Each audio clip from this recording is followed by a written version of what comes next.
गिरने वाली जगह पर गए। महाविकास आघाड़ी के नेता सरकार को घेर रहे हैं तो शिंदे सरकार की सहयोगी पार्टियों में ही दरार दिख रही है। एनसीपी अजित पवार इस मामले को लेकर हमलावर है और खुद सीएम को माफी मांगनी पड़ी है। सब कुछ ठीक नहीं आपस में, इसका सबूत शिवसेना के मंत्री तानाजी का बयान है, जो कहते हैं कि कैबिनेट में भले वो एनसीपी के साथ बैठते हैं लेकिन बाहर आकर उल्टी कर देते हैं। इसका जवाब अब अजित पवार की पार्टी दे रही है। शिवसेनी हाडामासाचा शिवसेनी कधीही आयुष्यात काँग्रेस आणि राष्ट्रवादीचं माझं जमले शिकत।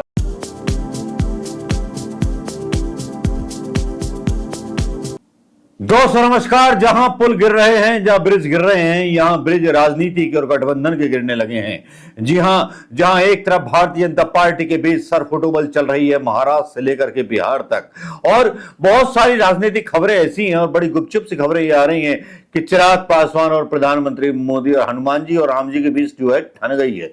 कभी हनुमान हुआ करते थे चिराग पासवान, अब उन पर जो है आरोपों की लिस्ट जो है ट्विटर पर जारी की जाती है चिराग पासवान के ऊपर।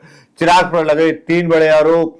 रेप केस में रेस्पोंडेंट नंबर 2 होने के बाद भी चिराग पासवान ने इस जानकारी को अपने चुनावी हल्फनामे में नहीं किया। हल्फनामे में शो किया कि उनके ऊपर कोई केस दर्ज नहीं था। अच्छा, इसलिए हनुमान थे। आरोप नंबर 2, खगड़िया के शहर बन्नी में चिराग पासवान का पैतृक घर है। चुनावी हल्फनामा में उन्होंने सिर्फ घटना पटना के एसके पुरी के घर की जानकारी दी, मगर शहर बन्नी की 80 एकड़ जमीन के बारे में नहीं बताया। आरोप नंबर 3, झांसी के जिस बुंदेलखंड यूनिवर्सिटी से जुड़े computer engineering institute of engineering and technology college से चिराग पासवान ने 2005 में बीटेक की पढ़ाई करने की बात कह रहे हैं, वो गलत निकली है। ये जानकारियां आई कहां से? क्यों चिराग पासवान को मतलब एक तरह से मतलब ब्लैकमेल किया जा रहा है या क्या किया जा रहा है? ईडी नहीं मिला, आईडी नहीं मिला, कुछ नहीं मिला तो कल लो। वैसे जानकारी में तो ये भी आ रहा था कि चिराग पासवान की पार्टी के 2 से 3 जो सांसद हैं वो भारतीय जनता पार्टी के संपर्क में आ गए हैं, यानी कि खेला होने वाला है। भारतीय जनता पार्टी जिस पार्टी का सहारा लेती है उसी पार्टी को तोड़ देते हैं। अभी निशित जी की भी कोई ब्लैक डायरी होगी, जिस तरह से ब्लैक डायरी अभी आरोप पे सोशल मीडिया पे चलने लगी है चिराग के बारे में, वैसे ही निशित के बारे में भी कोई भी जानकारी चल निकलती है। ये जो डाली गई है खबर दैनिक भास्कर में, ये एक नीतीश कुमार के लिए जो है चेतावनी है। भाई तू गलती मत कर देना, वरना तेरी भी डाली खोल देंगे हम, तो तेरी फोटोग्राफ डाल देंगे जो तुम थे बिजी। राजनेता होना अपने आप में एक अलग कला होती है, एक अलग संस्कार होती है, अलग संभ्रांता, अलग संस्कृति होती है, जिस तरह की राहुल गांधी ने कमाई है। राहुल गांधी पे देखिए कि उनके बारे में कई संत वगैरह बोलने लगे कि मुस्कुराते रहिए, और राहुल गांधी को देखिए कितने आरोप लगे, कुछ लगा, उसका कुछ बिगड़ा नहीं, वो मुस्कुराता रहा और बिगड़ेगा भी नहीं।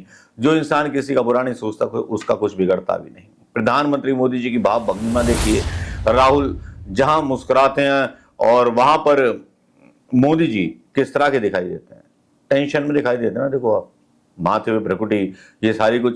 अब चिराग पासवान के बारे में ये आरोप लगे, लेकिन इसी बीच खबर ये आने लगी चिराग पासवान और महाराष्ट्र के बारे में, जहां महाराष्ट्र के बारे में खबर ये आई कि मतलब महाराष्ट्र पॉलिटिक्स में खबर जो सबसे ज्यादा वायरल हो रही है वो हो रही है कि अजीत पवार के बगल में बैठता हूं तो उल्टी आती है। शिंदे के मंत्री के बयान पर भड़की एनसीपी, क्या सरकार आज ही गिर जाएगी?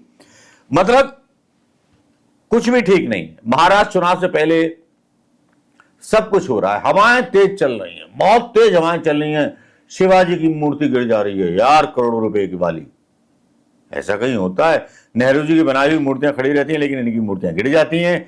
अब शिवसेना के कद्दावर नेता और महाराष्ट्र के स्वास्थ्य मंत्री तानाजी सावंत ने nationalist Congress party NCP supremo Ajit Pawar को लेकर के विवादित बयान दिया है। उन्होंने कहा है वो पूरी जिंदगी एनसीपी की विचारधारा से कभी सहमत नहीं रहे। ये विडंबना है कि साथ बैठना पड़ता है और मुझे उल्टी आती है।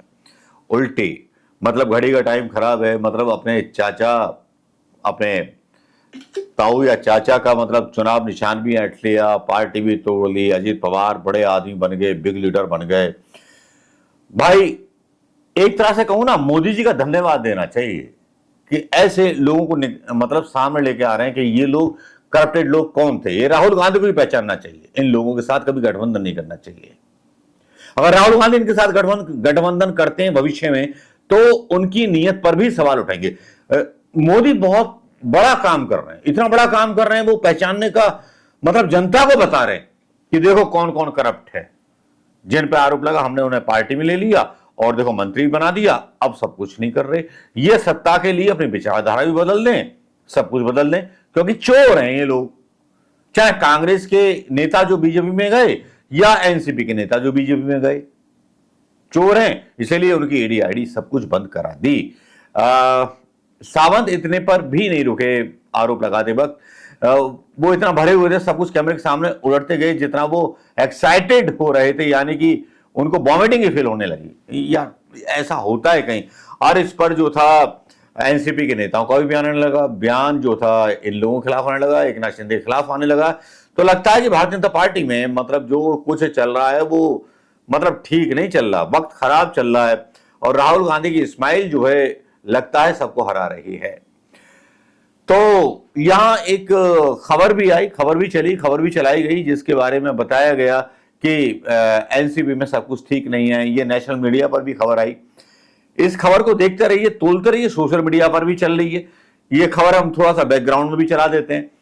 लेकिन आप सोचिए दोस्तों कि जो भारतीय जनता पार्टी के साथ जो जाता है उसकी पार्टी के एमएलए या सांसद टूट करके बीजेपी में क्यों आ जाते हैं, और भगवान राम की इतनी पुजारी क्यों है बीजेपी? मैं बता देता हूं। भगवान राम की पुजारी इसलिए है कि भगवान राम को विभीषण मिल जाते थे, ये कहा जा रहा है सोशल मीडिया पर। लेकिन यहां विभीषण नहीं मिल रहे, यहां पैसे खाने वाले चोर, डकैत, लूट करने वाले। अच्छा, आपको पता है कि जो माल्या वाल्य और जो कांड करके गए थे ये मतलब हीरे के व्यापारी, और वो उनका कर्जा पूरा माफ हो गया है? पता है आपको? नहीं पता तो कुछ नहीं पता, मीडिया ने तो बताया नहीं होगा। मीडिया तो प्रधानमंत्री मोदी जी की तारीफ करता रहता है। विजय माल्या हो या वो हीरे का व्यापारी हो या फलाना भाई हो, ढिमकाना भाई हो, मैं तो नाम भी नहीं जानता। प्रधानमंत्री मोदी जी से जरा पूछिए आज कि किन किन का कर्जा माफ कर दिया। जो विदेश भाग गए थे उनका कर्जा भी माफ कर दिया। अनिल अंबानी ने घोटाला कर दिया लेकिन अभी तक गिरफ्तार नहीं है।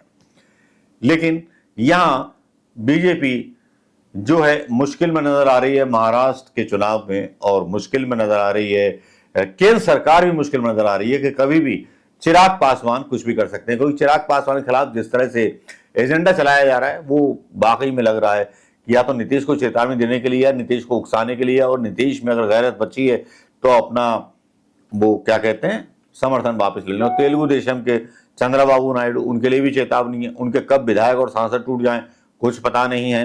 और ओम नमो सत्तो एको नारायणो इन भाजपा, जिसका नाम राहुल मतलब मोदी जी है, नरेंद्र मोदी। देश अपने सामने राजनीतिक बलात्कार होते हुए देख रहा है संविधान के साथ, लेकिन अब देश की जनता देखेगी अपने ही सामने किस तरह से सत्ता हार जाने के बाद भी हिंदुस्तान में सत्ता कैसे अपनी बनाई जाती है। नमस्कार, जय हिंद।